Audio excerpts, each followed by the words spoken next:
Assalamualaikum warahmatullahi wabarakatuh. Semangat pagi, pagi, pagi, pagi. Luar biasa, tetap semangat. Allahu Akbar.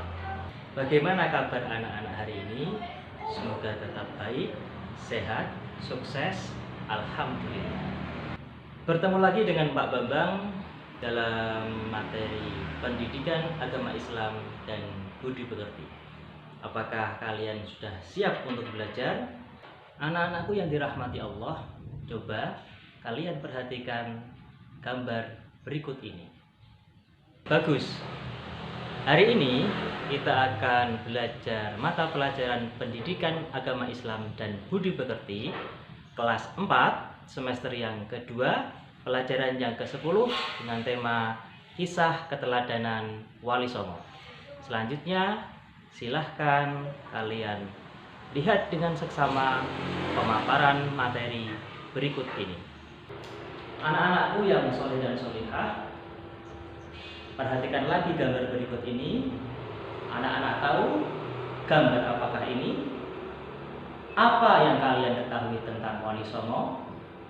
Siapakah mereka? Apa saja keteladanan mereka? Kompetensi dasar yang akan kita capai dalam pembelajaran hari ini adalah berikut.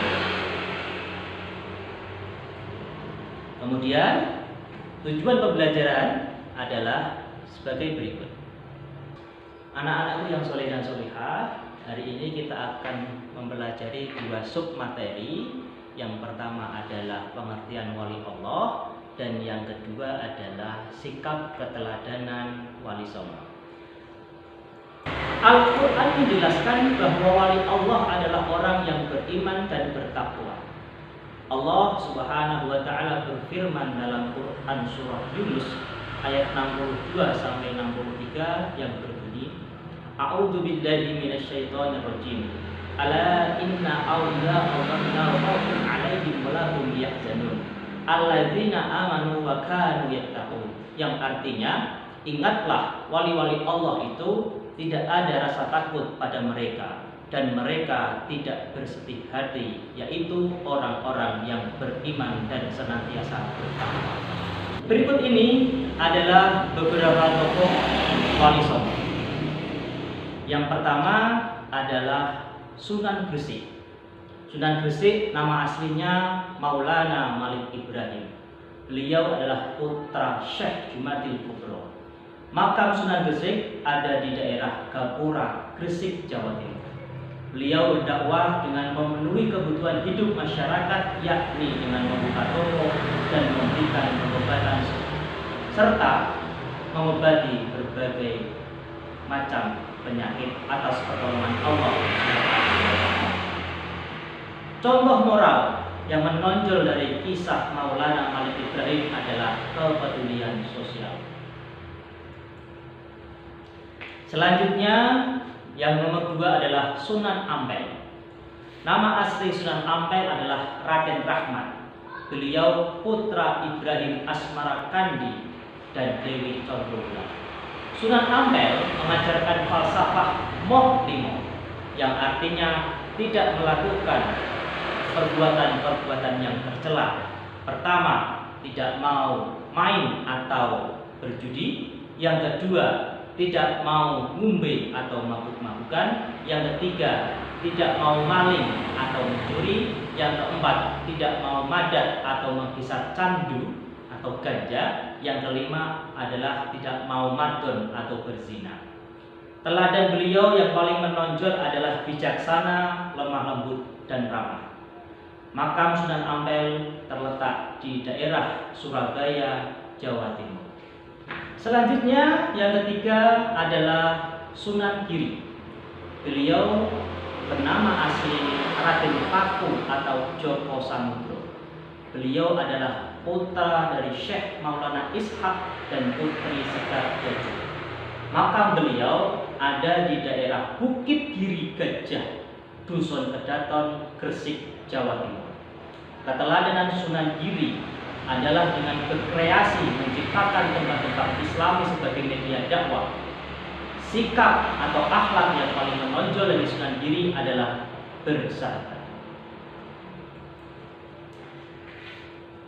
Kemudian Sunan yang keempat adalah Sunan Bonang.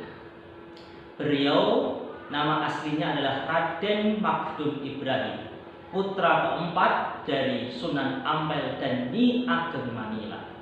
Beliau berdakwah melalui seni sastra dan bahasa. Di antara peranannya adalah mengubah suluk wijil, tembang tombok ati. Beliau dimakamkan di daerah Tuban, Jawa Timur.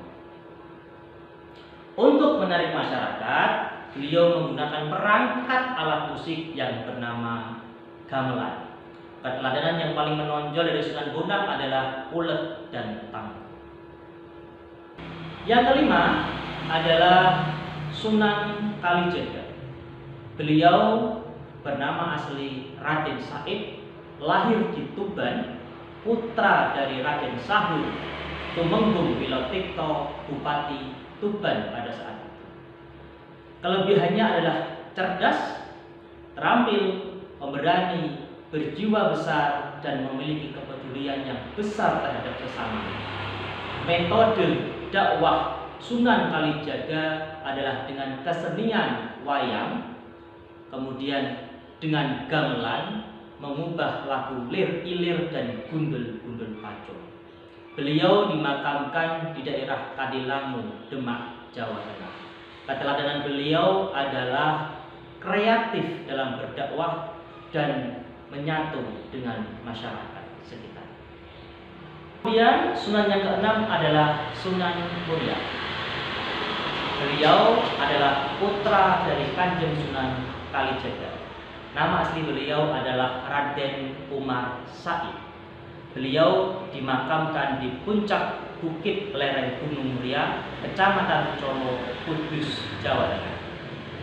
Gaya dakwahnya tidak berbeda jauh dengan ayah beliau, tetapi lebih suka tinggal di daerah yang terpencil. Karya beliau adalah tembang Sinong dan Kinanti.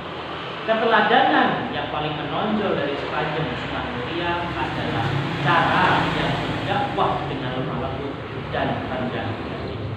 Kita lanjutkan Sunan atau Wali Songo yang ketujuh adalah Sunan Derajat. Nama asli beliau adalah Raden Kosim. Beliau merupakan putra bungsu Sunan Ampel dan Nyi Ageng Manila, adik Sunan Bonang. Makamnya ada di daerah Derajat, Kecamatan Paciran, Kabupaten Lamongan, Jawa Timur. Sunan Derajat berdakwah melalui kesenian. Tembang mojopat pangkur disebut sebagai ciptaannya. Keteladanan beliau yang paling menonjol adalah kedermawanan, kerja keras, dan peningkatan kemakmuran masyarakat demi pengamalan ajaran agama Islam. Kita lanjutkan. Tokoh Wali Songo yang ke-8 adalah Sunan Gunung Jati. Beliau nama aslinya adalah Raden Syarif Hidayatullah. Sunan Gunung Jati merupakan putra dari pasangan Syarif Abdullah dan Nyai Rara Santang.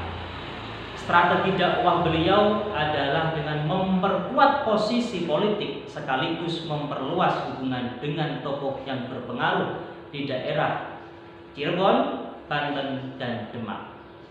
Keteladanan yang paling menonjol dari Sunan Gunung Jati adalah kerjasama. Tokoh Wali Songo yang terakhir adalah Sunan Kudus. Beliau bernama asli Raden Ja'far Shoti. Sunan Kudus adalah putra Raden Usman Haji atau Sunan Ngudung dengan Nyai Anom Manyuan. Ia belajar dengan ayahnya, dengan Sunan Ampel dan Sunan Gunung Jati. Sunan Kudus diberi gelar Waliyul Ilmi atau penguasa ilmu yang meliputi ilmu tauhid, fikih, hadis, dan sastra. Sunan Kudus juga tahu ilmu taktik dalam berperang.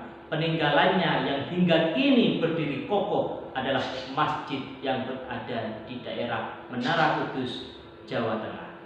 Keteladanan beliau adalah toleransi dan menghargai perbedaan. Anak-anakku yang dirahmati Allah, alhamdulillah kita sampai kepada penghujung materi hari ini, bahwa kita sudah mempelajari kisah keteladanan Wali Songo. Untuk mengasah kemampuan kalian, kalian bisa mengerjakan latihan soal-soal berikut ini.